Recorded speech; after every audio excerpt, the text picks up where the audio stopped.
Sa pag-harvest po nito kasi kailangan po kasama yung ugat.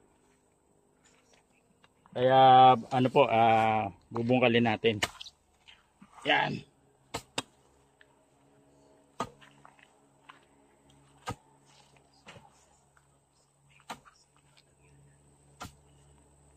Yan. Yan.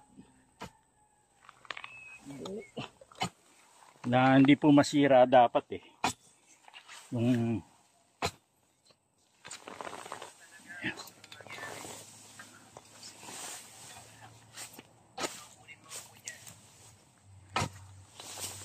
yan na po. Yan, kita nyo kung gaano kalaki.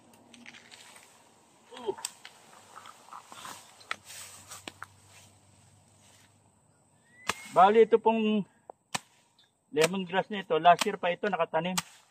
Kaya napakalaki na.